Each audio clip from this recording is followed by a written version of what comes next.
What's good with y'all, man? Welcome back to another video. In this video I'm gonna go over how to make unique beats from scratch for someone like Travis Scott. Before the video starts, I'm gonna give a huge thank you to Safari Pedals. They sent me a bunch of their plugins for me to go try. Let me waste no more of your time. Let's hop right into the video. First, I started with this one shot from a cryptic kit, I'm pretty sure, and I didn't even start with chords or anything, and this is what it sounds like.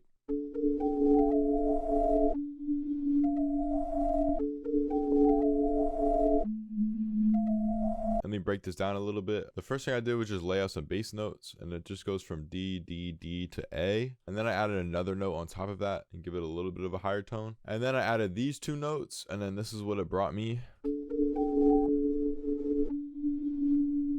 And I wanted to fill in the gaps between that and the other bass note. So then I added this little 2 notes flourish here. And then for the processing, there's actually nothing on it, just pan mono a little bit and to the left. And then I rendered that portion out and I reversed it. And then I chopped it to make it like this to give it a little bit of a pulsing effect. And then for the effects is just an EQ cutting out the lows. And this is what it sounds like.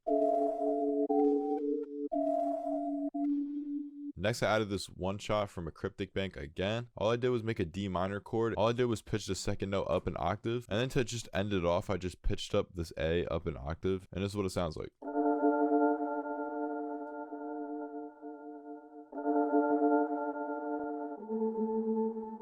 And for the effects is just an EQ, a soothe to timbre down some frequencies, and then a flamingo verb from Safari Pedals. I mean, it just adds a really like lush, nice reverb, and it's on the Keys Heaven preset. Next, I added 3 different basses. First was this bass from a Beat Center one-shot kit, and it sounds like this with no effects on. And then for the effects, there's just an EQ, and then a Gorilla Drive. This is just like a saturation distortion plugin, and it's on this preset right here. Then all I did was create automation on this Gorilla Drive plugin, and then I made an automation that looks like this, and this is what it sounds like with the automation. Honestly, I did this just to add a little bit more movement to the bass. Then for the second bass is another bass from a Beat Center kit, and this has no effects on it. And then for the final bass is just another bass from a Beat Center kit. I put it into the pattern and reversed it. And then for the effects is just an EQ and a Gorilla Drive on the default preset. This is what all 3 of the basses sound like.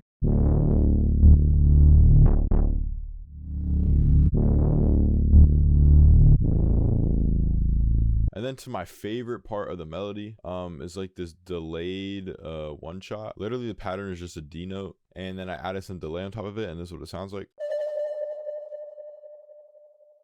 And honestly, my favorite plugin from Safari Pedals is this yak delay, and I just tweaked some of the knobs, 1/8 timing, 45% repeat, turn the drive down. And then what I did after tweaking the knobs was automate this time knob right here. In FL Studio, the way to do this is just by moving the pedal and then going up to Tools, Last Tweaked, and Create Automation. And then for the automation, I just made this like curve right here. It went up and then goes down and then goes back up. And this is what it sounds like with the automation.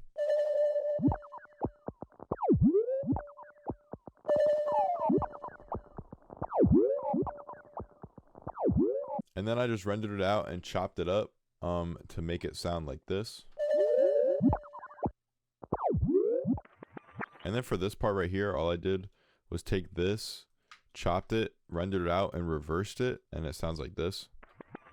Yeah, it just adds a ton of texture, which is actually like super nice. Like this delay sounds super nice, and I'm not even just saying this just because they sent their plugins out. Like this delay is super nice delay. And then on to the final 2 things. The first thing is just this crackling, and this is what it sounds like. It was barely audible, but you can definitely hear it in this part of the sample. All I did for this is put on a time machine on the Safari pedals, and I opened up a sampler and routed it to this time machine, and went to the 50s button right here and messed with the noise value a little bit, and then I just rendered that out. And then for the last thing is just this texture from Loai's kit. For the effects, there's literally nothing, and this is what it sounds like. A super simple texture. And then we move on to the second half of the sample, which is very stripped down, and this is what it sounds like.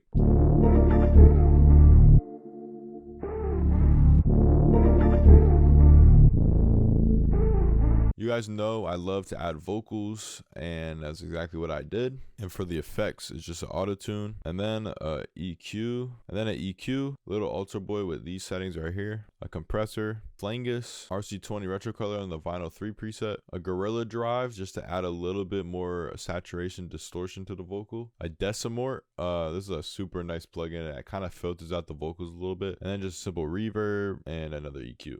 This is what the vocals sound like on its own with all the effects. Honestly, it just fills in the gaps for the stripped down section, and the Gorilla Drive really adds a bunch of nice distortion and saturation to the vocal that I wanted. And that's pretty much it for the sample. The only thing I then did was add a soothe to the master, and then I pitched the whole sample down by 2, and this is what the final sample sounds like.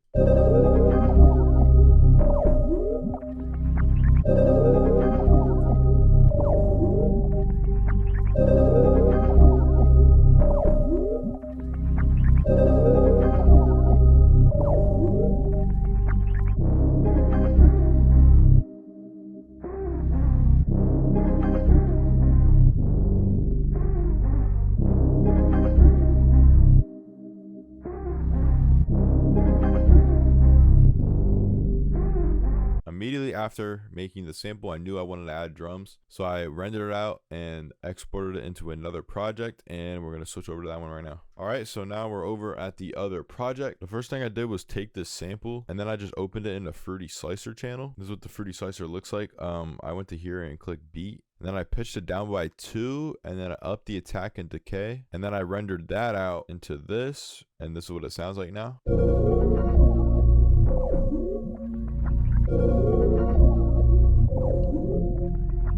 And also I upped the BPM to 133 just to make it a little faster. And at the end of each section, I just rendered out a portion of the melody, and then I just chopped it a little bit to make it sound like this. And this is what the everything sounds like with the chop too. Okay, now on to the drums, which are kind of a little crazy. And all the drum sounds are from Cryptic's new drum kit, Electrode. Super tough, super fire. Use it all on this beat. First thing I added was a snare and toms combo.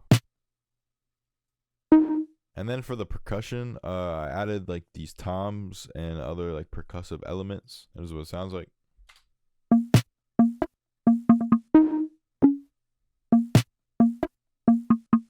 And for the hats, I just added this open hat, and all I did for here was go to the envelope and make it like this so I can hold it as long as I wanted to. And then I just added a simple hi-hat pattern. This is what those two sound like.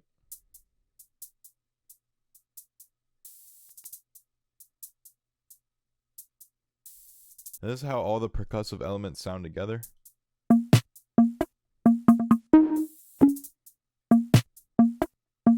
And then onto the kicks. Yes, kicks plural. The first one I added was just this basic kick pattern right here.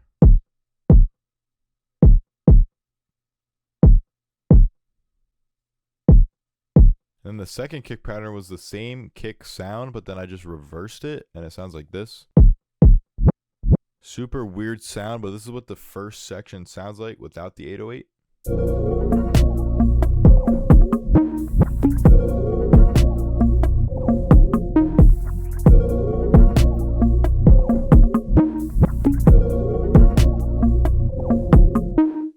And then it transitions into this more like high energy section. For this part of the melody, I used the stripped down idea with the vocals. And then all I did was take out a couple sounds and then added a 808. And this is what the 808 sounds like.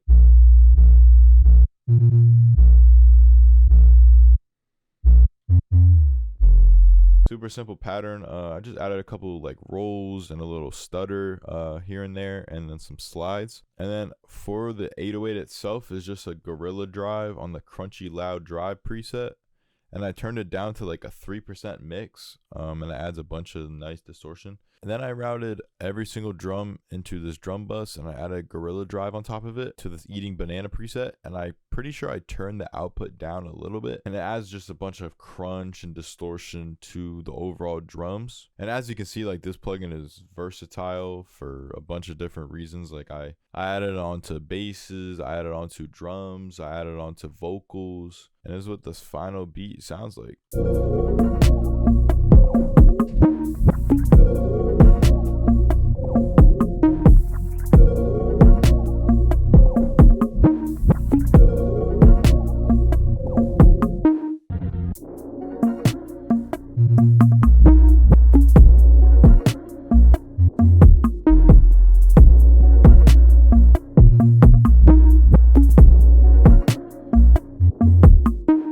And yeah, that's pretty much it for the breakdown. I hope you guys learned some in this video. Again, huge thank you to Safari Pedals for sending out their plugins. A lot of fun using them. And yeah, that's pretty much it for the video. Hope you guys have a great rest of your day, and I'll catch you on the next one.